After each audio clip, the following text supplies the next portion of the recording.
Alors, bonjour les amis, donc c'est Fred, tipster du site gagnifuté.com.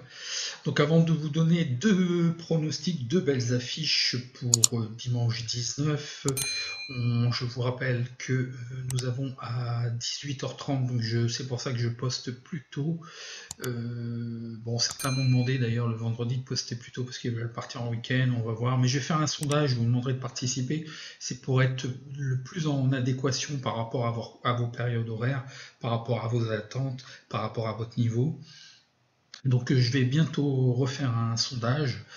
Et donc Norwich Berkeley à 18h30. Alors voyons voir le résultat sur West Ham Watford. Donc bon bah c'est un pari hein, qui est passé. 3-1, ça a démarré très fort.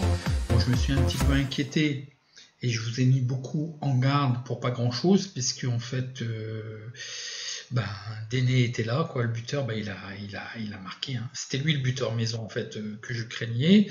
Bon, il était bien là et il a marqué. Et puis les deux joueurs clés, c'était des milieux de terrain, c'était pas des buteurs. Ma langue a fourché dans la vidéo. Bah, ils étaient pour ce qui est de d'Anderson, qui est pour moi un joueur clé au niveau au milieu de terrain. Bah, en fin de compte, il était sur la feuille de match, mais il n'est pas rentré, il était absent. Et puis effectivement, Snodgrass était Snodgrass. Je vais m'impliquer parce qu'il y en a qui se moquent. Euh, était absent. Bon, l'essentiel est fait, hein, on va pas disserter, puis on va pas faire la finger. On a gagné. Hein. C'est tout. Hein, Allez, on passe tout de suite, quand ça se passe bien, hein, ça sert à rien de faire une dissertation. On était dans le bon malgré mes incertitudes et mes peurs. Donc voilà, donc voyons voir les affiches que je vous propose. Donc le premier match, c'est un match en première ligue, donc Tottenham Leicester. Donc Tottenham est septième avec 55 points et Leicester est quatrième avec 62 points. Donc l'enjeu, vous l'avez compris, ce sont les places européennes. Hein. Donc voyons voir le face-à-face. Donc Tottenham est très régulière depuis la reprise. Hein. Ils n'ont perdu qu'un seul match. Et en plus, ce qui me plaît beaucoup dans cette équipe-là, c'est qu'ils encaissent très peu de buts maintenant, ce qui n'était pas toujours le cas en fait. Hein. Donc ils sont invaincus sur leurs 4 derniers matchs. Pour ce qui est Leicester, il y a une certaine alternance. Ça fait match nul, ça gagne, ça perd. Alors c'est tout ou rien avec cette équipe. Elle est capable de claquer 3 ou 4 buts et puis d'un coup, bah, il n'y a plus rien. C'est un peu. Et à l'extérieur, vous allez le voir, elle est un petit peu moins bien.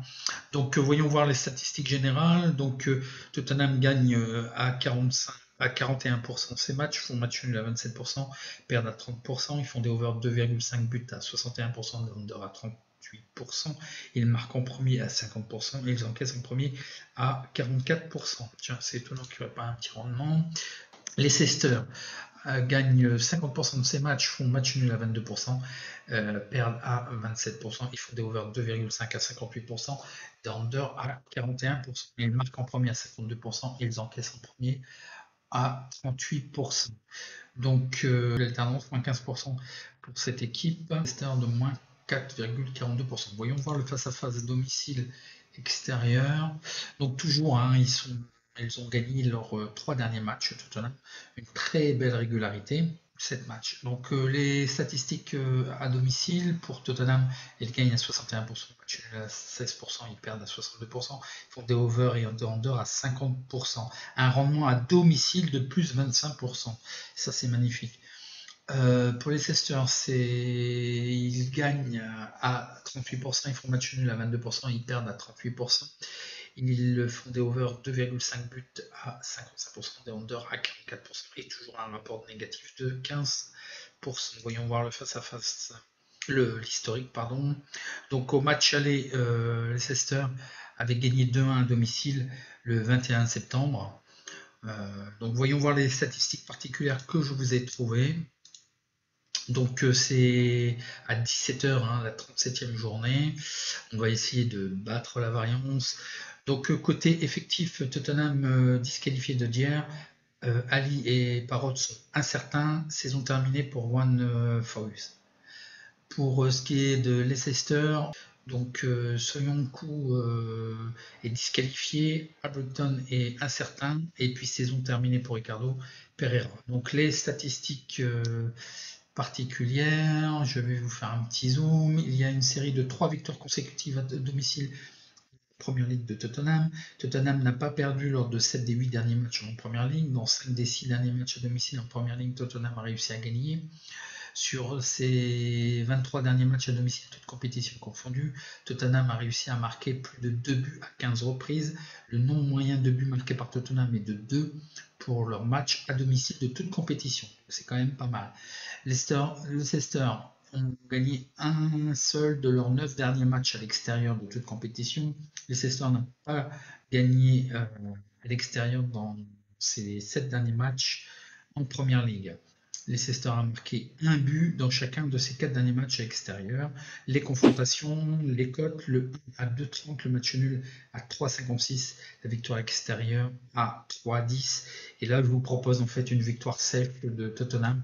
Ils sont sur une bonne dynamique, tout le monde est là, Son, Kane, Moura, tout le monde me semble quand même bien, c'est un groupe homogène. Pour moi, c'était quand même une équipe très fiable pour cette saison.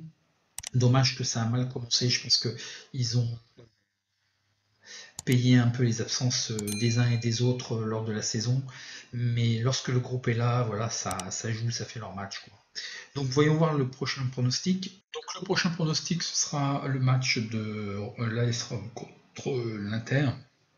L'AS Rome est 5e avec 57 points et l'Inter est deuxième avec 71 points. Ils viennent de faire une très belle opération en dernier lieu. Ils sont en embuscade, hein. Si la Juve continue comme ça, voilà.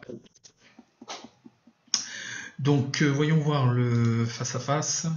Donc à domicile, non, c'est les statistiques générales. Donc l'AS Rome, ça a tendance à gagner ou à perdre, hein. C'est un peu ce que je qualifie, hein. Ça gagne ou ça perd. Une belle régularité quand même, hein, 3 victoires. Pour ce qui est de l'Inter, ils sont vaincus sur leurs 3 derniers matchs. Donc une meilleure régularité d'apparence, hein. Par contre, ils ont tendance quand même à faire les matchs nuls.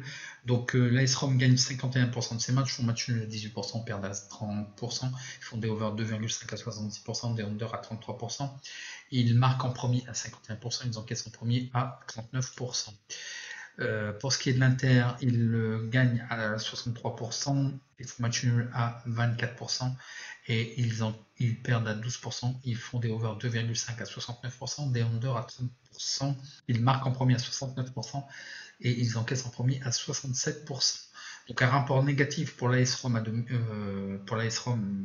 pas à domicile, mais sur l'ensemble de leurs matchs, moins 5%, et puis un rapport positif pour l'Inter, malgré qu'on voit quand même beaucoup de matchs nuls, mais au moins ils ne perdent pas, et ça fait un rapport de 6,06%. Voyons voir le face-à-face des confrontations domicile-extérieur.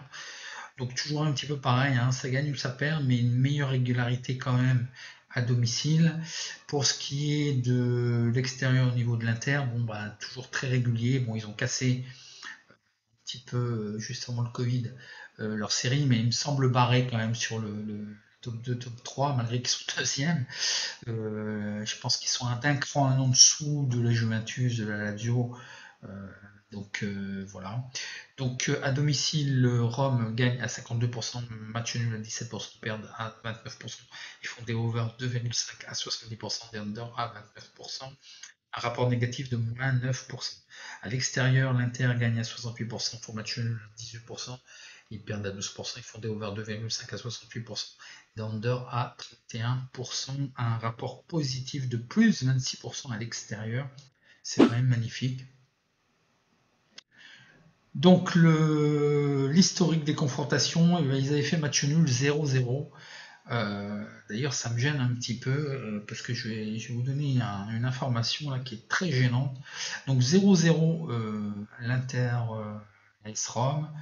Donc voyons voir les statistiques particulières que je vous ai trouvées. Donc c'est un match de la 34e journée à 21h45, hein. On va essayer de battre la variance. Donc, pour ce qui est c'est ça qui me gêne encore. Pour ce qui est de l'effectif, Christian devrait être sur la feuille de match, donc c'est un retour en défense. Smalling tente de récupérer parce qu'apparemment il est incertain et blessé. Saison terminée pour Mirante, Jesus, Fazio et David Santon. Pour ce qui est de l'Inter, alors là, attention au niveau de l'Inter. Stefano Sensi est incertain. Romulus Lukaku est annoncé incertain. Mais il est aussi annoncé que la saison est terminée sur Transmark et c'est une source très très fiable, c'est ma meilleure source, Transmark. Donc il ne serait pas là. Et j'ai l'impression quand même que lorsqu'il n'est pas là, l'Inter n'a pas le même visage et n'a pas le même rendement. Et vous avez bien vu, ils ont fait 0-0 au match aller. Et bon, ça plante un peu mon prono. Donc j'ai pas de confirmation parce que la presse sont assez feignants en ce moment. C'est que vous voyez un petit peu partout, je vous l'ai déjà montré, ils font un article et il est posté partout. Donc c'est pour ça que je consulte la presse étrangère. Mais là c'est pareil, ils n'ont pas fait le job. Il y en a qui me disent qu'il est incertain. Il y en a même qui ont dit qu'il serait présent, et puis d'autres qui annoncent carrément Transmart, comme quoi la saison est terminée. Donc qui voulez-vous croire? Donc je crois que c'est un pari qu'il va falloir prendre au dernier moment. Moi c'est la banquerolle publique et je pose, donc je vais poser le pronostic que je vais vous dire là. Mais c'est très gênant pour moi parce que ça pénalise énormément quand même. Donc l'AS Rome remporte 3 victoires consécutives en Serie A. L'AS Rome ont gagné 4 des 5 derniers matchs à domicile en Serie A. Lors des 12 derniers matchs en Serie A, l'AS Rome a réussi à marquer 2 buts et plus à 8 reprises. Plus 2,5 buts ont été marqués lors des 12 derniers matchs de l'AS Rome en Serie A. L'Inter est invaincu lors de 23 des 26 derniers matchs de Serie A. Les deux équipes ont marqué dans 12 des 16 derniers matchs de championnat de l'Inter de Milan. L'Inter de Milan a vaincu l'AS Rome lors de seulement une des 9 dernières rencontres à l'extérieur en Serie A. Lors des 16 derniers matchs à l'extérieur en Serie A, l'Inter a marqué au moins 2 buts à 12 reprises. Il y a eu plus de 2,5 buts de marqués lors des 8 derniers matchs de l'Inter. Donc vous voyez des buts, mais lorsqu'elles se rencontrent, elles se neutralisent, ces équipes. Ils ont fait énormément de matchs nuls d'ailleurs, j'ai mis les confrontations, j'ai oublié de vous dire. Le 1 est à 3,15, le match nul à 3,70 et la victoire extérieure à 2,30. Alors là, j'ai une grosse divergence au niveau de l'alert de value. Inscrivez-vous, hein, c'est gratuit. D'ailleurs, je suis très gêné parce que certains ont payé. Et merci de votre confiance, mais pour l'instant c'est encore du test, c'est encore du développement. Pour l'instant c'est gratuit 3 mois et comme les championnats vont arrêter, ça va pas être très significatif. Donc merci quand même, mais franchement c'est très très gênant. Donc je vous propose un pari. Donc le match nul, 3,70, parce qu'en fait, justement, Lukaku n'est pas là, mais sans Lukaku, voilà, est-ce qu'ils vont tenir un 0-0, 1-1 je pense que malgré leurs statistiques, où moi je pensais avec Lukaku, en fait, c'était un BTS. Les deux équipes marquent pour couvrir mais je vois qu'il y a une certaine neutralité lorsqu'ils se rencontrent, et puis au niveau de l'effectif, au niveau des statistiques. Donc j'ai bien peur, en fait. Moi, je vois qu'un match nul, je ne vois pas le match basculer plus d'un côté comme de l'autre. J'arrive pas à me départager, et donc je sécurise avec les deux équipes. Mais le problème, c'est que Lukaku n'est pas là. Donc j'ai peur plutôt que voilà quoi. Je vais attendre, enfin je le propose et je vais le valider, tant pis s'il est perdant, je le mettrai négatif sur la bankroll. Mais c'est un pari, je vous conseille d'avoir quand même la feuille de match, au moins d'avoir une information certaine si Lukaku est là. S'il est là, je pense que vous pouvez le prendre comme ça, match nul avec les deux équipes marques, puisqu'en fait je pense qu'il y aura des buts. Si Lukaku n'est pas là, j'ai peur qu'il y ait une tendance vers le Rome léger. Et donc un match nul plutôt 0-0 au pire des cas. Sinon, je pense plutôt à un 1-1 sur ce match. Donc, je vous ai mis le descriptif. Donc l'alerte gagné futé détecte le 2 et détecte le under 2,5. Que je me demande s'il n'y a pas une erreur. La dernière fois, je regarde le fichier que je ne prends pas en fait. Et puis les deux équipes marquent est arrêté. Hein. Donc voilà, si vous avez, je vous ai tous les détails sur le site, j'oublie à chaque fois de vous le dire, hein, mais tout est consultable sur gagnifuté.com. En attendant, je vous souhaite bon match et à très bientôt.